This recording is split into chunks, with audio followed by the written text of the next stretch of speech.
after a spectacular volcanic eruption in Iceland. Fears that toxic gases might drift towards the capital, Reykjavik. We'll bring you the latest live. Justice after more than 3 decades. A woman is convicted for her part in the murder of British student Joanna Parish. A new tax ban for higher earners in Scotland, but the independent forecaster says it will raise hardly any money. Deadlock in the United Nations Security Council over a Gaza ceasefire as Israel's president says Israel is ready for another humanitarian pause. Teachers in England are told they do not have to address pupils in their chosen pronouns under new government guidance. And we'll take a first look at tomorrow's front pages in our press preview from 10:30 right through to midnight.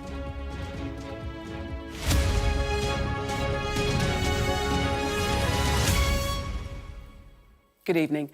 There are concerns that clouds of gas pollution could reach the capital of Iceland, Reykjavik, in the next few hours, following a major volcanic eruption in the southwest of the country. There have been several weeks of increased seismic activity in the area, and more than 4,000 people have already been asked to evacuate. The eruption took place on Iceland's Reykjanes Peninsula, near the fishing town of Grindavik, which is 42 kilometres from the capital. The yellow line indicates how far the flow of lava has travelled. From Iceland, our science correspondent Thomas Moore sent this report. After weeks of building pressure, molten rock from deep within the earth finally burst through. Fountains of lava erupted from a 4-kilometre rip in the ground, creating a 30-metre high wall of fire stretching across southwest Iceland. From a Coast Guard helicopter, authorities tracked rivers of glowing rock, hoping they'd spare critical infrastructure. We are just really happy that the town of Grindavik looks to be safe. The Blue Lagoon looks to be safe. The infrastructure, the power plants look to be safe. So this actually happened in the best possible spot we could have imagined. The authorities had plenty of warning. Grindavik was evacuated last month after rising magma triggered an earthquake swarm and opened a deep gash through the centre of the town. They're still cautious. From the edge of the exclusion zone, it's 6 miles to the orange glow of the eruption site. But while the authorities can keep people out of harm's way, they can do little about the plume of toxic volcanic gas. And the Icelandic Met Office fears the wind is about to change direction and blow it towards the capital, Reykjavik, just 20 miles away. But the risks were played down by the foreign minister. What we're seeing is an eruption which is much larger than the ones we have had in the past 3 years, which have been, so to speak, nice touristic eruptions. Luckily, at the moment, there is no life threat. The airport is open. Life carries on as usual. The eruption is currently slowing. The lava flow just a quarter of what it was and focused in a smaller area. They start with a lot of volume and then they slow down. And this one is slowing down, in a few hours. So we may be seeing the end of this eruption before Christmas. But that's far from certain, with other scientists warning that magma is still rising to the surface and the eruption could last for several weeks. Thomas Moore, Sky News, on the Reykjanes Peninsula in Iceland. The last major earthquake in Iceland led to weeks of travel chaos as flights were grounded to avoid a giant ash cloud. So what's different this time around? Here's our science editor, Tom Clark. It's one of the greatest natural spectacles there is, a fire curtain, sheets of molten lava surging from a fissure in the earth. Why Iceland? Well, it sits right on top of one. The Mid-Atlantic Ridge is a 10,000-mile-long seam where rising magma is creating new ocean floor, pushing continents apart. And the Reykjanes Ridge on Iceland is where part of it comes to the surface. In October, after a swarm of small earthquakes, a crack about 15 kilometres long opened up, running right through the fishing port of Grindavik, leading to its evacuation, but also threatening the Blue Lagoon geothermal spa, popular with tourists, and more seriously, a geothermal power plant located here. So far, It's just this 4-kilometre section of the fissure out of which lava is now surging, and that flow is decreasing. How long will it last? Well, the eruption is being fed by a subterranean river of magma called an intrusion. The eruption appears to have taken pressure out of this system, but nothing's certain, and more magma could be forced to the surface with lava emerging from other parts of the fissure. At its peak, lava at 1,200 degrees centigrade was spewing from the fissure at 200 cubic metres a second. That's 4 times the average flow of water down the River Thames. And there's a potential risk from toxic sulphur dioxide gas that might get carried to population centres by the wind. But effusive eruptions, as these are known, tend to cause just local disruption. Not so explosive ones. This was last year's Tonga eruption viewed from space. Volcanic ash from these events can shut down air travel, as happened when Iceland's Eyjafjallajökull erupted in 2010, leading to week-long disruption for around 10 million travellers in Europe and North America. Large eruptions can even cause changes in global climate. All the more reason to sit at a safe distance to admire what is, for now at least, one of Iceland's most benign and beautiful eruptions. Well, we heard his report at the start of the show, and Thomas Moore joins us live now from the Reykjanes Peninsula. Thomas, I just want to ask just how dangerous is what we're witnessing at the moment? We're hearing talk of potentially dangerous gases being emitted. Yes, by the time they reach Reykjavik, which is about 20 miles away, they would be diluted, dispersed to a great extent, so that the risk to people living there would be considered to be very small. But they do monitor this very carefully because there are other areas of habitation which are much closer, and that's why they are issuing these warnings, because although you can contain people, you can't contain gases. But I think what's really interesting is how relaxed the Icelandics are about this eruption. It's the first time in many decades that a town has had to be evacuated as a result of volcanic activity, but it is a very small area of this island, and people have welcomed the refugees from Grindavik with open arms, putting them up in their houses, trying to make sure that they're safe and that they have somewhere to stay in what is an extremely cold winter. And the hope is that they will soon be able to return. Now that the magma has burst to the surface, it will have relieved the pressure underground. So that should start to bring this to a close. And Thomas, people have been evacuated, some 4,000. Are they likely to be able to return to their homes before Christmas? Nobody really knows. I mean, it could be that the signs of it weakening are an indication that perhaps the magma has spent its force, that the pressure has been eased. But there's always the possibility of more magma rushing up from beneath, replacing what has erupted through the surface, perhaps even opening up new fissures, and that might lead to lava flowing towards the town. Nobody knows. And that's why they are keeping a very close eye, not just on the seismic activity, but from space with GPS to see how the land is rising and falling around me. OK, Thomas, thank you very much for that update. A French woman has been found guilty of all charges relating to the murder of British student Joanna Parish nearly 30 years ago. Monique Olivier was already serving a life prison sentence for her part in other murders. Joanna was working in France as part of her university course when she was murdered by Olivier's husband, Michel Fournier, one of France's most notorious serial killers. Our Europe correspondent, Adam Parsons, reports. Monique Olivier, now 75, and in court to be judged for her role in horrific, brutal crimes, for helping her husband to kill and kill again. Today she spoke only to ask for forgiveness from the families of her victims. Olivier lured in girls and young women for her husband, Michel Fournier, to rape, beat and murder. She even used their baby child as a lure. Fournier died 2 years ago, before this trial could begin, so it's just his wife here, found guilty of complicity in 3 further murders. Among them, Joanna Parish, a 20-year-old student from Gloucestershire who was working in France as part of her university course, raped, killed, and her body then dumped in the River Yonne. Joanna's parents were in court to see Olivier sentenced to another life term. She will never leave prison. From the very first moment that a victim was identified, she knew exactly what would happen to them.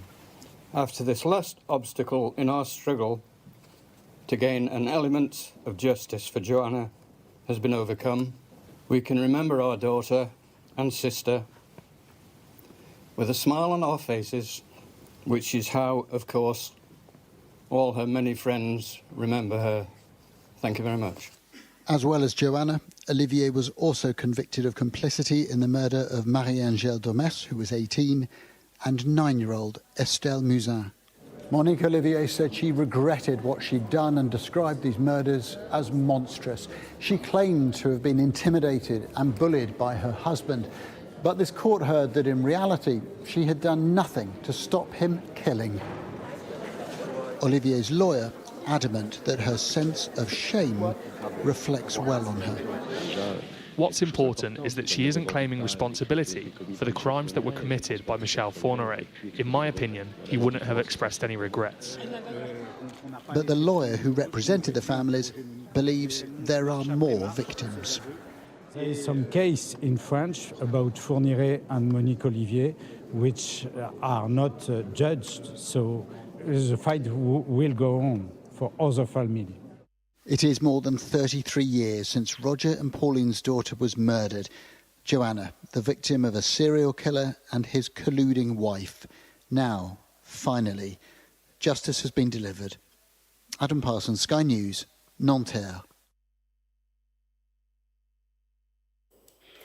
A vote by the United Nations Security Council on whether to support a humanitarian ceasefire in Gaza has been delayed until tomorrow. It's the second time the vote has been postponed as delegates struggled to agree on the wording of the resolution. But Israel's President Herzog said today that Israel was, in his words, ready for another humanitarian pause. A warning, this story from our US correspondent Mark Stone contains distressing images of children who have died. So often dismissed as a talking shop, the United Nations Security Council has, on the face of it, been living up to its name these past few days. The current status quo cannot be allowed to continue. A vote delayed and delayed. Intense negotiations dancing around one word, ceasefire, finding a form of language on which all sides can agree. But it is through words that breakthroughs can come, and America, Britain too, seem to be shifting. For all those who have suffered in Israel, in Gaza, in the West Bank, and around the globe, let us work in good faith to end this cycle of violence and sow the seeds for a lasting peace. Israel must be targeted and precise in its efforts to address the threat posed by Hamas, and should do more to discriminate sufficiently between terrorists and civilians. It is 10 weeks of scenes like these that is driving diplomatic pressure on Israel and on its backers, Washington mostly. Here, a Sky News team filmed in the northern Jabalia refugee camp. Local residents say this was a medical centre for the disabled. Now it's rubble. But it is Israel's move south that has upped the international pressure. America had been explicit with Israel. It must not do to southern Gaza what it did to the north. But it has. Waves of airstrikes hit Rafah in the far south ahead of the Security Council meeting. This is an area where hundreds of thousands have fled to. For civilians on the ground, the diplomatic arguments mean nothing unless they translate into action. And so far, these people have been let down at every turn. At a nearby hospital, an injured father says goodbye to his baby son, one of two of his children who died in the Israeli airstrikes. He was just 2 weeks old, his mother says. Just what is the point of all this, she asks. I want to send a message to Netanyahu. I want to tell him that all my children are sacrifices for the homeland and Palestine, and I am the first among them. Does he think by killing these children he will achieve something? The Israeli military says it is sticking to its objectives to destroy Hamas. But now even Israel's closest friends are asking at what cost to Gaza, but to Israel too. And there is pressure from the Israeli hostages' families as well. Inbal Albini's 79-year-old father was one of 3 people who pleaded to be released in a Hamas hostage video. He's not supposed to be there. Not him, not his friends. The war is going on. That situation is not bringing the hostages back. It's only killing more and more of our soldiers. And so, for another day, the diplomats have failed. Mark Stone, Sky News in Washington. The Scottish Government has announced a new 45% income tax band for people earning between £75,000 and just over £125,000. Those earning more than that will pay 48p in the pound, adding a penny more to what was already the UK's highest tax rate. But analysis from Scotland's economic watchdogs suggests that the majority of the money raised will be lost as people change their behaviour. Sky's Scotland correspondent Conor Gillis reports. At the heart of this budget is our social contract with the people of Scotland. This was, the Scottish Government said, the nightmare before Christmas, the most difficult budget since devolution. When public services need investment and protection from Tory cuts. Ministers trying to plug a funding gap of £1.5 billion, with tax hikes for some. We will therefore add a new income tax band to the Scottish system, the advanced rate, which will be set at 45 pence and will apply on incomes between £75,000 and £125,140. To put that in context, prior to this latest move, there were 5 tax thresholds in Scotland, more than anywhere else in the UK. The top 2 of those were for workers earning more than around £43,000 and £125,000. Now, this creates a 6th advance rate for those earning between £75,000 and £125,000. And for those earning more than that, there's a 1% rise from 47% to 48%. The decision to freeze the higher rate threshold, for example, means that those on incomes above £43,000 a year will be paying more. And because the tax threshold is lower in Scotland to start with, they already pay more to begin with. So, for example, someone on £50,000 will pay around £1,550 a year more than someone else in the rest of the UK. This was a budget with the politics of choices laid bare. The Scottish and UK governments on a very different path. Not too chuffed about that, to be honest. How come? I'm already paying, I'm on the high tax rate band already, so I'm paying quite a lot as it is. If they earn a fair bit more than me, for example, they would have to be, they could be expected to pay a bit more. Down south, they're not getting taxed as much, therefore it might just be easier for them to cross the border and work and live down south.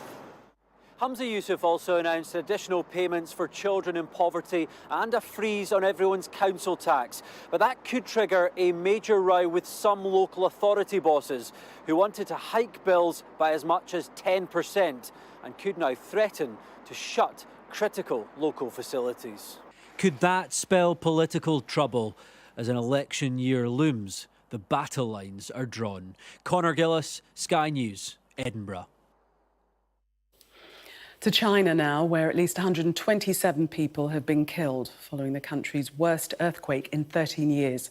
Rescue teams are working through the night in temperatures well below freezing in the hope of finding people trapped under the rubble. Well, the quake happened in the northwest of China, near the borders of Gansu and Qinghai provinces. It occurred in an area of high prevalence for earthquakes, with fault lines running across parts of China as the India and Eurasia plates collide. The Juzhizhen area and cities of Lanzhou and Linjia were the hardest hit by the 6.2 magnitude quake. The shallow depth just over 6 miles, leading to more damage. Our Asia correspondent Cordelia Lynch has this report. This is the mountainous area of northwestern China, struck by the worst earthquake for 13 years in the country. Entire villages submerged and split, homes and other buildings destroyed. 5,000 in Gansu province alone, many old and made of clay. It sits in one of the poorest and most ethnically diverse regions, which borders Mongolia. At 23:59 on December 18, 2023, an earthquake of 6.2 magnitude happened in Jixingsha County, Linsha Prefecture. The depth of focus of the earthquake is 10 kilometres. University students running out of their dorms to escape. wrapping themselves in duvets to cope with the freezing temperatures. Chinese President Xi Jinping called for an all-out search and rescue. But in sub-zero temperatures, they have a much smaller window to find survivors. No power or water, and roads ripped apart. At the epicenter, Xizhishan, soldiers carried the elderly to safety. China is particularly prone to earthquakes in an area where a number of tectonic plates meet. Usually we set a magnitude 6.2 of this earthquake, and then that will be aftershocks around magnitude 4 or even slightly larger. And then the aftershocks may last for at least a few weeks. The big challenge here will be working fast enough to fight the freezing weather. Cordelia Lynch, Sky News. Volodymyr Zelensky is considering calling up another 500,000 troops for the war with Russia, which is approaching the 2-year mark. The Ukrainian president spoke at an end-of-year news conference as his forces struggle against sturdy Russian defences and Western allies stall in maintaining aid. President Zelensky said he remains confident the US and EU will make good on their promises. Northamptonshire Council has confirmed that a by-election will take place in Wellingborough after 13.2% of the electorate backed a petition to recall MP Peter Bone. A mother and her child in a pram have very narrowly been missed by a van that crashed into a lamppost and onto its side in Solihull. The driver, a woman in her 40s, escaped with cuts and bruises after the accident on Saturday. Junior doctors in England will begin a 3-day strike at 8 o'clock tomorrow morning, ahead of a further 6-day walkout in the new year. But the industrial action is already having an effect on services, with Gloucestershire Hospital's NHS Trust deciding to close the accident and emergency unit at Cheltenham Hospital until Saturday morning. Our health correspondent, Ashish Joshi, reports. Another winter, another strike. Except this time, longer than any other in the NHS's history. Patients and health leaders are bracing themselves. Junior doctors say they have no choice. The aim is not to collapse the NHS, the aim is to save the NHS. You know, we must have doctors. You cannot fly an aeroplane without pilots, and we represent the skills and the expertise that patients need.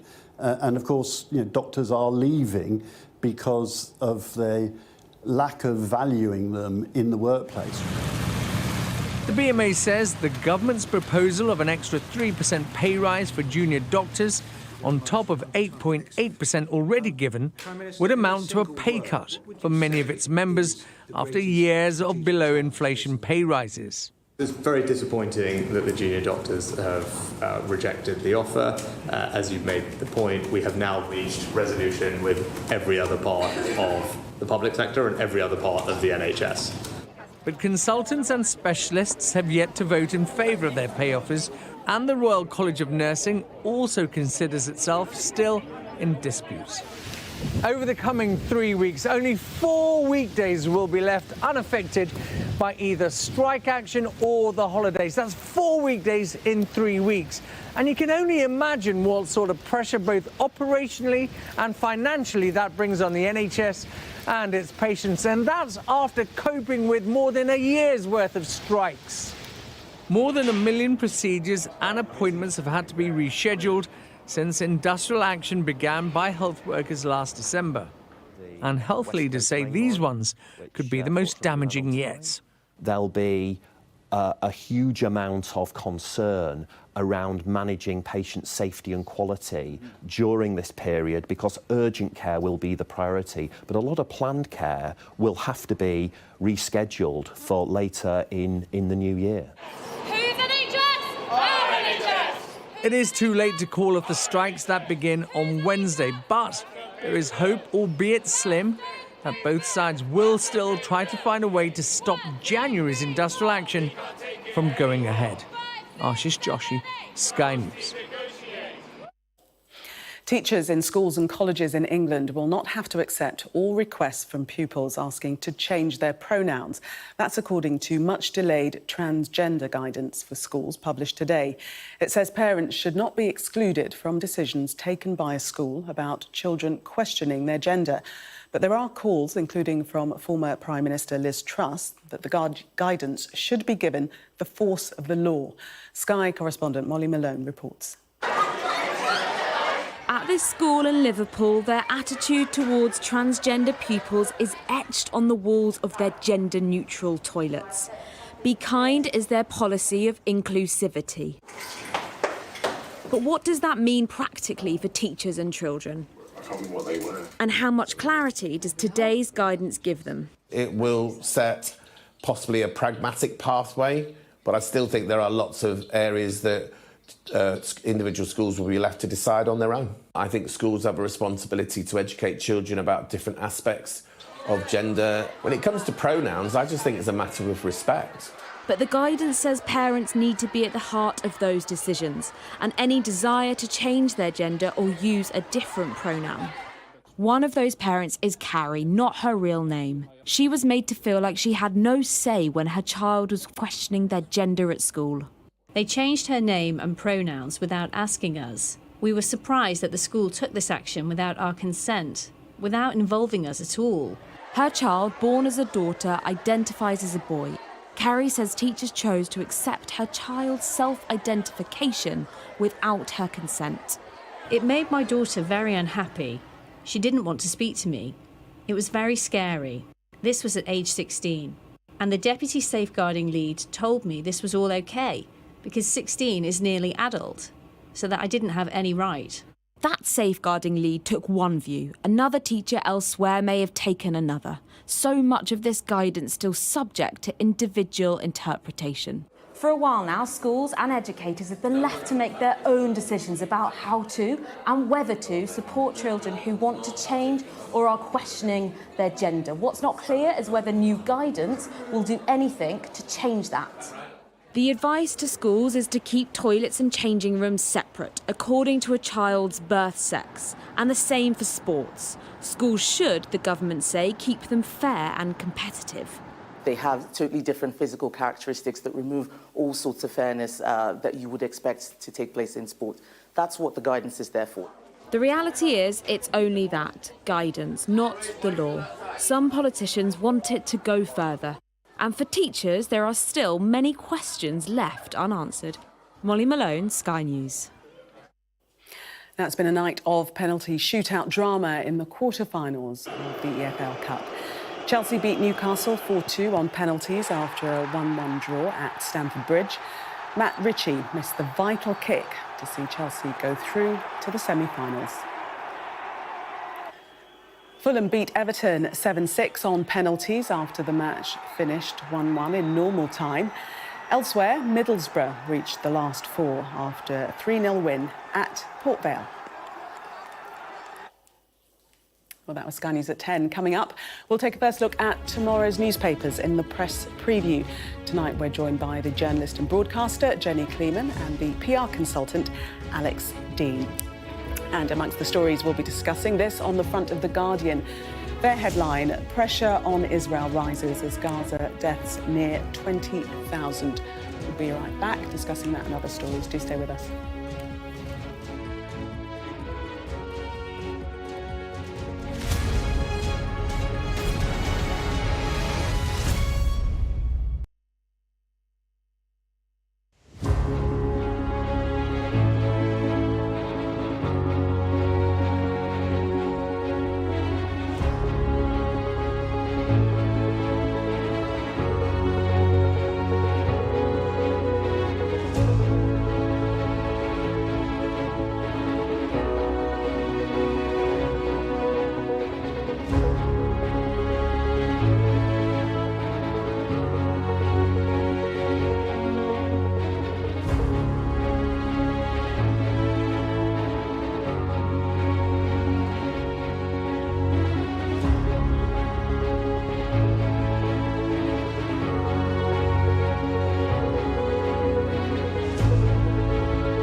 Welcome back. You're watching Sky News. In just a moment, the press preview.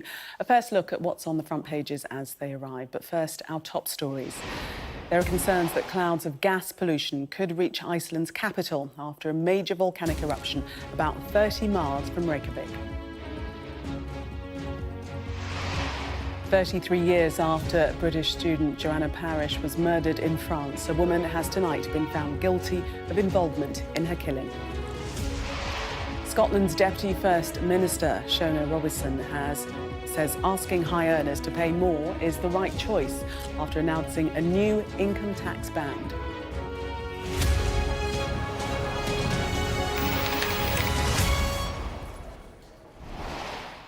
You are watching the press preview, a first look at what's on the front pages as they arrive. It's time to see what's making the headlines with the journalist and broadcaster Jenny Kleeman and the PR consultant Alex Dean.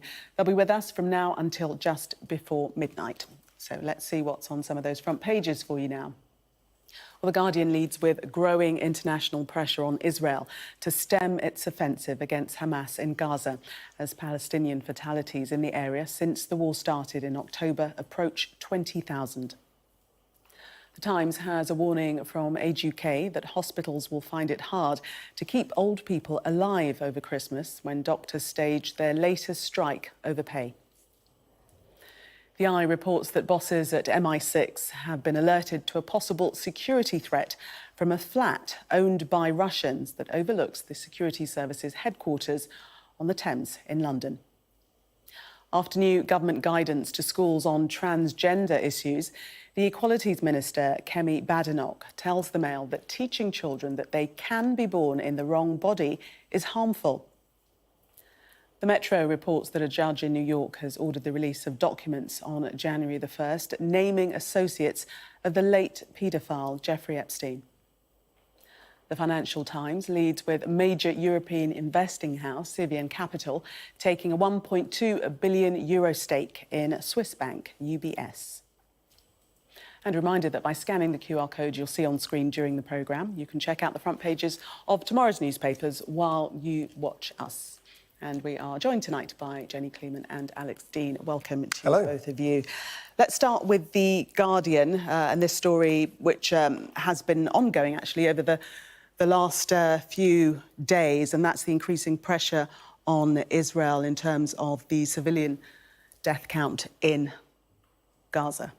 Yes, one approaches these figures with a certain amount of caution because, of course, the situation on the ground is incredibly hard for international observers to monitor, and the statistics we are relying on, it's not a criticism of people reporting them, of course, we haven't got other numbers, come from Hamas, which is a prescribed terrorist organisation in this country.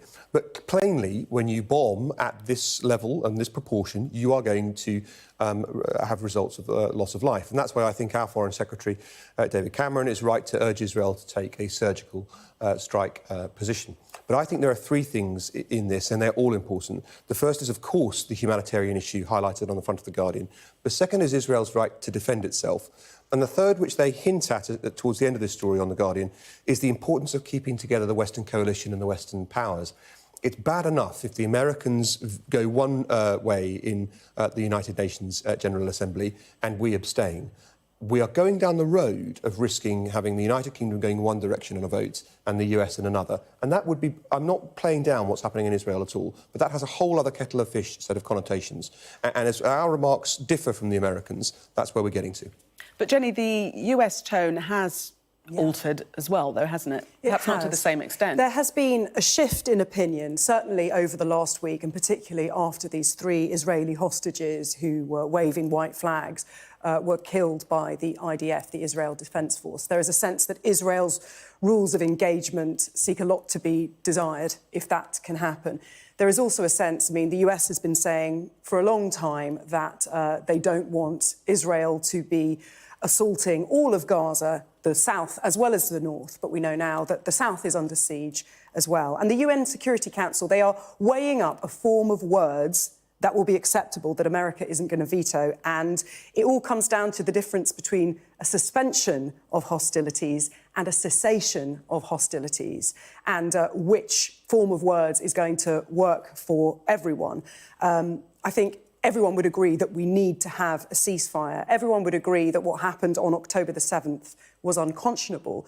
But when you have an objective like the obliteration of Hamas, that could be achieved by many means, and one of them is the obliteration of Gaza, which, of course, would be completely against international law. So there needs to be a sense of stepping back and the international community being able to moderate what is turning into an incredibly brutal war. Under the laws of armed conflict, pursuit of your aims have to be proportionate. And there are many people who have made and make plausibly the case that Israel is currently acting within a realistic framework of that, not least because Hamas deliberately hides behind civilians and so forth.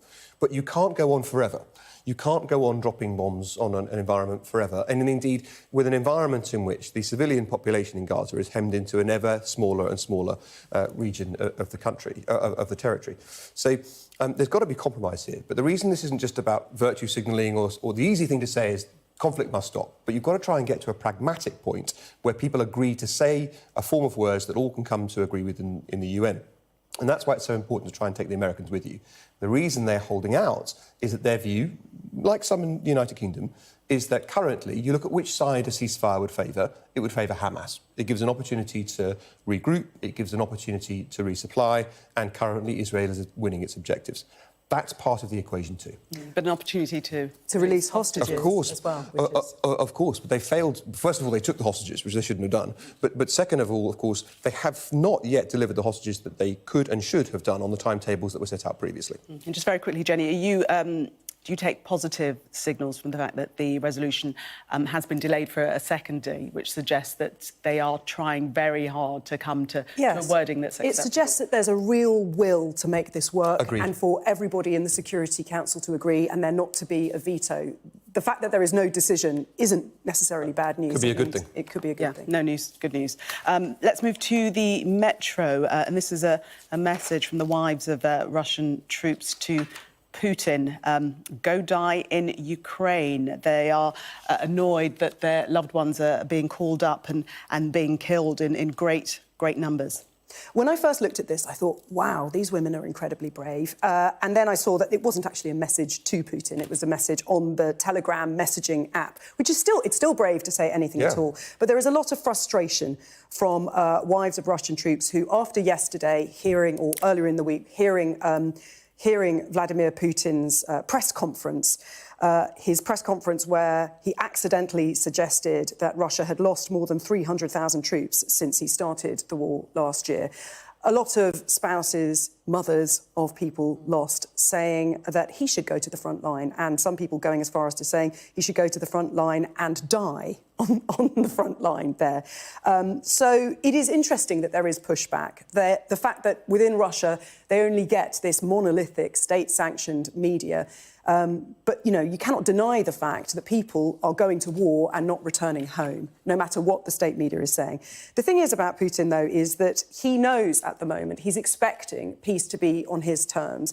He knows that Ukraine is facing a dilemma because the support packages of military and financial support from the US and from the EU are being delayed. They may not come until the new year. He knows there's a possibility that Donald Trump might be president of the United States and he has very little will to continue supporting Ukraine. So even though this is a long, drawn-out war that is perhaps becoming ever more unpopular at home, he feels in a position of strength at the moment, I think. It is an act of bravery for women to say this in Russia, because we see in that country people being imprisoned for really very mild gestures of resistance. And it tells us a lot about public opinion and how it's changing and more prepared to be vocal. Absolutely right. George McGovern said that he was sick and tired of old men dreaming up wars for young men to die in.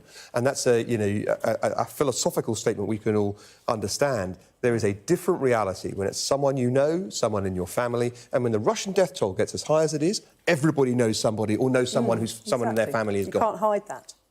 To the Eye, another Russian connection. And this story, which is intriguing, MI6 are worried by a flat that overlooks their building that's owned by a Russian person. Correct. And they think that's a security breach. And there is form on this, because not so far from here is the old headquarters of the Financial Times, and their investigative unit was spied on by people hired by people they were doing reporting on across the river, using devices which showed they could listen in to what was being said in the FT building. So it's not just some flight of fancy if you say, I'm not comfortable that a Russian national can see into our secret intelligence service. There's actually something to it.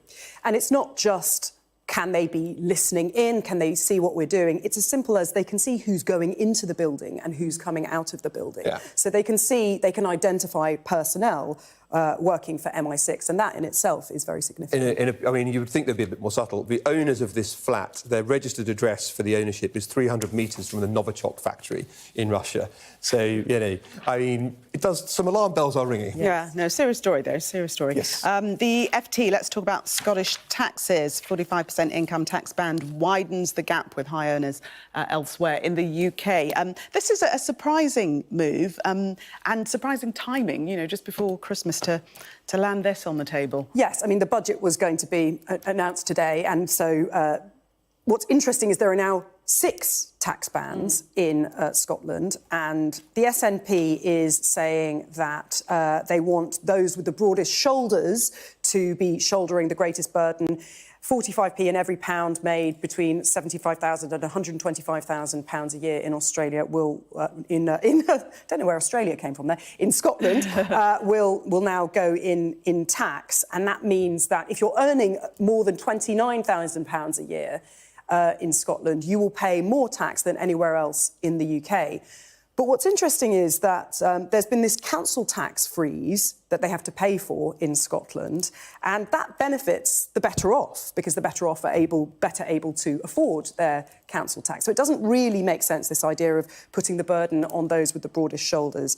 And there is a question that the Scottish Government is getting taxpayers to foot a bill for an economy that is not going necessarily very well there. So this is difficult news, I think, for many in Scotland just before Christmas. And Alex, the appraisal is that it's not actually going to raise that much money, an extra £82 million in income tax. I mean, that's max. I've seen other journalists online speculating it's lower than that. But I took a look at Dan Needle's analysis, the scourge of the right, and took down a Conservative former cabinet minister and so forth on tax issues. And his view was that this is really testing the tipping point of the Laffer curve, where the rates go so high you get less money as a result, because the concern will be not only do high earners not feel attracted to move to Scotland, but existing high earners will think about relocating potentially south of the border. I mean, who knows how serious it'll be yet, but I saw a genuine discussion, it looked like, on Twitter, of how far away is Berwick-on-Tweed. It's an hour commutable to Edinburgh and will be in a completely different tax bracket. Not for multi-millionaires either. In the bracket they're talking about doctors, hospital administrators, head teachers. These are people that you would think you don't really want to beat up. Interesting analysis there. Alex and Jenny, thank you very much for the moment. Coming up, the government's guidance on how schools should handle pupils questioning their gender identity has been published. We'll discuss that next. Stay with us.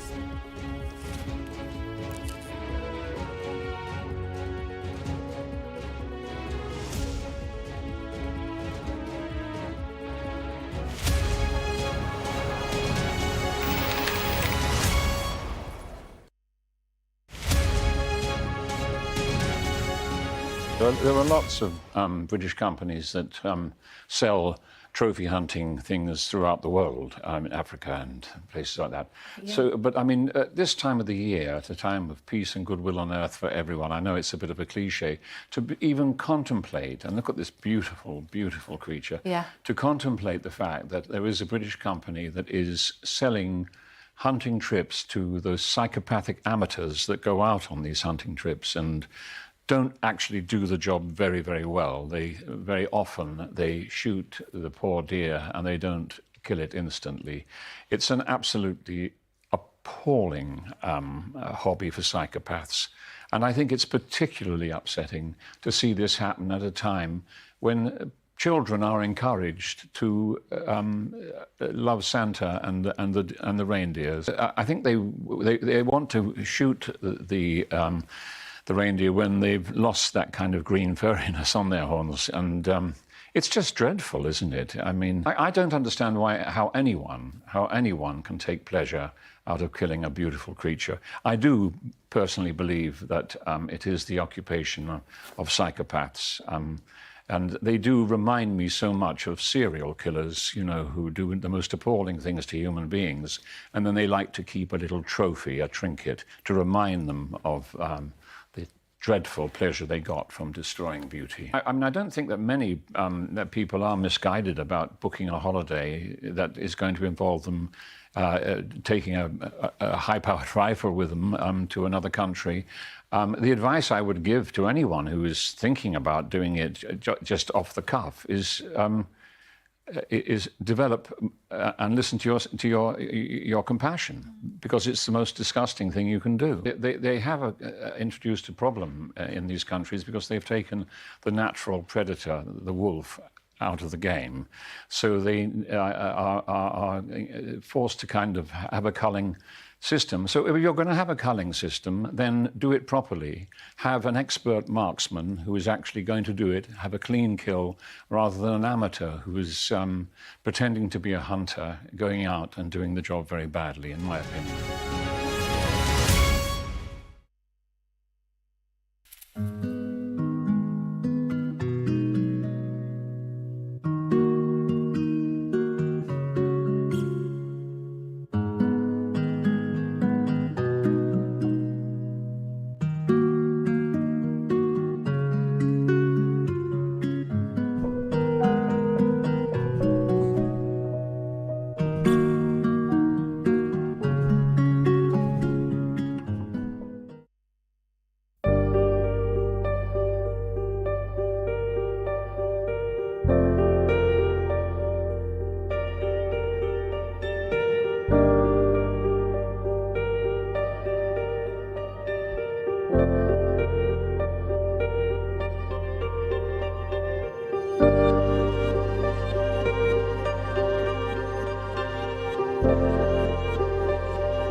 Welcome back. You are watching the press preview. Still with me, Jenny Kleeman and Alex Dean. Let's have a look at the Mail and this story. They're quoting Kemi Badenoch, the Equalities Minister here, saying teaching children you can be born in the wrong body is harmful. She's speaking out in support of the government's advice that's been handed to schools for dealing with children who might want to socially transition, have questions about their gender. Yes, and this is advice that has been 5 years coming, and it's finally arrived. And I think many schools have been saying that clarity is welcome on this issue. It is, of course, an incredibly sensitive issue. And what we're seeing now is a steer away from the kind of blanket affirmation of children who are questioning their gender identity that we used to have in the NHS and that we have had in schools, where if a child says they're trans, they need to be affirmed as trans immediately, that it is OK to ask some questions and involve parents. There is a kind of feeling that socially transitioning, that means changing your pronouns or maybe dressing in a different school uniform, is not a neutral act. It can lead to children feeling the pressure to continue or that they can't change back. So there is a sense of that.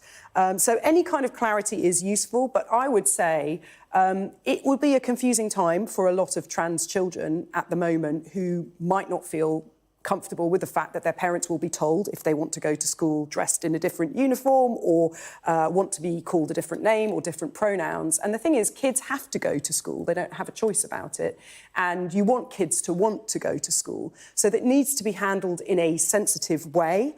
And this is not a statutory, this is not legally binding, this advice, it's just guidance. So there is going to be a lot of discretion between schools, and you would hope that schools can handle it in a sensitive way. And, you know, head teachers have enough on their plate at the moment with having to worry about so much to do with their children's, with their pupils' mental and physical health.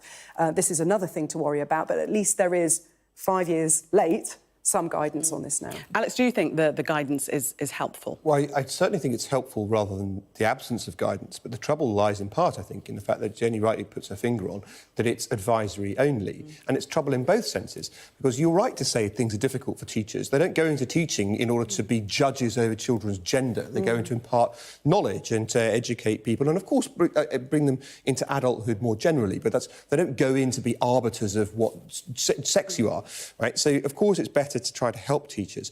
But on the one hand, because it's advisory only, some parents who want their children to go down this path will say, you don't have to follow this guidance. You should allow us, nevertheless, to progress what we think is best. And indeed, some well-spoken and erudite children will say that. Because this guidance is advisory, you should allow me to do what I want to do anyway. Well, some senior politicians, like Liz Truss, are saying that it should be legally But that's the problem. binding. That's what I meant. So the problem on the one hand is you'll have people saying, don't impose it. And on the other hand, you'll have some people on the right of politics, and it's actually not a left-right issue, so I shouldn't put it like that.